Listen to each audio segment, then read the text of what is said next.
Good morning, students. Today we are going to start our next topic, and that is applications of biotechnology in agriculture. Okay. So in this chapter there are two applications mentioned from agriculture. Very first is the BT cotton and the second one is the pest resistant plant. These both two we have to cover. Fine. So continue with the very first, which is BT cotton. Here BT stands for Bacillus thuringiensis. This is a strain of bacteria. It's a strain of bacteria, and this bacteria is rod shaped. All the rod shaped bacteria, they generally have this name Bacillus. Bacillus means rod shaped bacteria. Right? So what happens actually in this special cotton? This is improved variety of cotton, BT cotton. What was happening? This cotton crop, which is very difficult to grow. Whenever farmers they were growing cotton plant in the previous time, what they observed that the cotton crop, they are easily attacked by a particular insect which is causing the great damage to the cotton, and that is the bollworm, cotton bollworm. Fine. So they were spoiling the cotton buds and causing a great loss to the farmers. So scientists they have focused on this problem, and then they found this solution of BT cotton. They produced BT cotton seeds. Fine. So what was that special feature of the BT cotton? That this cotton plant have the strains of bacteria, have some product of this bacteria. Okay. So what is that product actually?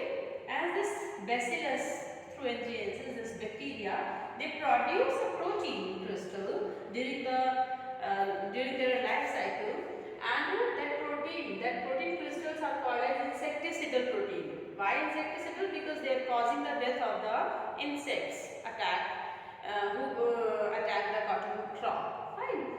But inside the bacteria, inside the body of this bacteria, these protein crystals, they are present in inactive form.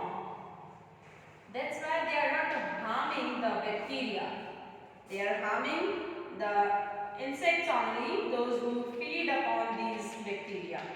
Okay? But these proteins, they are toxic, but they are not harming the bacteria in which they are present. Reason is that inside the bacteria, these protein crystals are present in its inactive form. That's why we are calling it protoxins. Okay? So protoxins are inactive form of protein. Fine. I hope you are understanding that this inactive protein is not causing any kind of damage to the bacteria in which they are present. Now how they will act? Okay. So look at this series. You know that protoxins are present inside the bacteria, and whenever these protoxins, these protein crystals, they are inserted into the cotton plant, then see, I have made a cotton crop here. So in this cotton plant, they have introduced this Bacillus strain, and when any insect will attack on this cotton crop now, then what will happen? The protein crystals which were present in the crop, the protein crystals which were present in the crop now, they will be ingested by this insect. Definitely, क्योंकि cotton crop के अंदर क्या है? वो proteins हैं, जो insecticidal हैं, जो toxic हैं काफी. Okay? And they will be ingested by the insect. Insect उनको ingest कर लेगा, खा लेगा. And as these proteins will reach the gut of the insect, जैसे वो उसके gut में पहुँचेंगे, so because of the alkaline pH of the gut, that inactive form of the toxin will get activated. वो activate हो जाता है. Fine. And then as it is getting activated, it will start binding that toxic substance midgut of the insect. You can see what is midgut. If this is alimentary canal, so midgut is neither the front part nor the back part. Almost you should say the middle portion of the alimentary canal. तो जो उसका middle portion है उसमें जो epithelial cells हैं वहाँ पर वो toxic substance bind हो जाएगा जाके, and जैसे ही that will get bind to the epithelial cells of the insect in the gut, that will create pores in the gut lining. Gut lining में pores हो जाएंगे create, and these pores because of the creation of the pores उसमें जो है water molecules का movement imbalance हो जाएगा due to the osmosis, and the cells will swell up.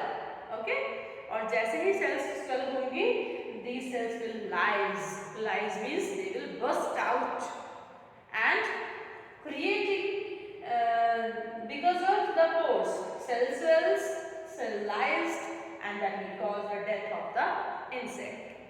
And that's why this BT cotton, जब भी farmers BT cotton seeds को लेकर crop उगाते थे उसके ऊपर ऐसा नहीं है insects attack नहीं करते थे, insects attack, but whenever they attack on the crop due to the activation of the protein crystals inside their gut, that will cause the death of that insect. So this is the whole story about how the BT cotton solved the problem of this pest on the cotton variety. Yes students, so we are doing here about the BT cotton, fine. We have discussed how the proteins formed in the body of bacteria, they were beneficial, they were preventing the attack of pest on cotton crop. So now little more discussion about the BT gene.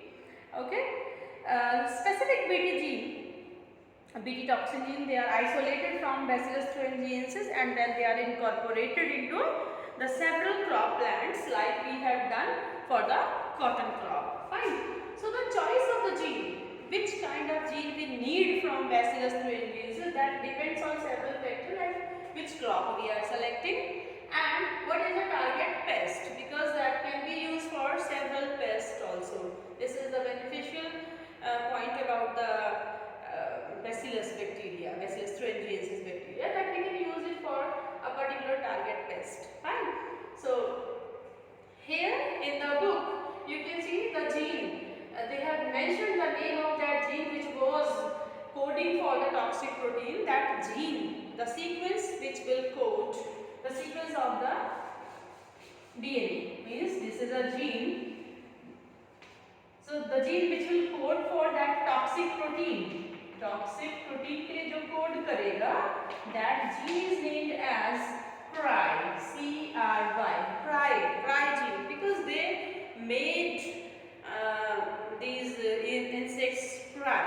Okay, so they have named same way, cry gene, and you will see the number of genes they have mentioned in the book, like cry1AC, cry2AB. These are the two genes.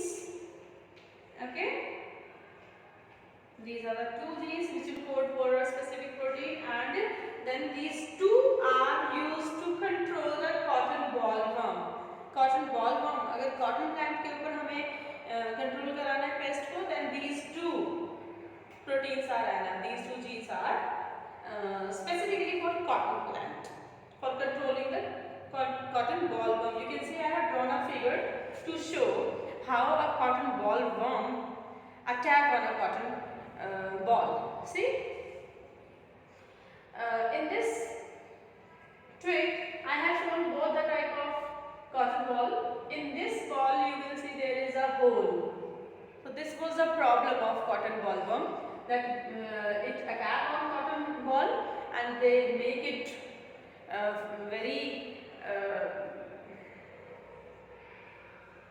means just they totally spoil it, because they ingest all the material.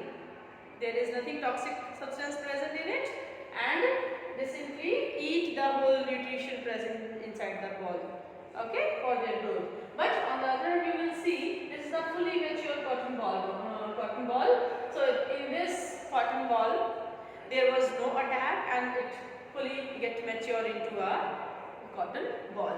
So you can see this way this cotton ballworm was very harmful, and if the whole crop was attacked by the cotton ball, then there was nothing left for the farmers to save. Fine. So this was so harmful for the farmers. So this is important description. You have to understand, you have to learn it. Cry1AC, Cry2AB, these are the two genes for the cotton bollworm, and one more is there for controlling the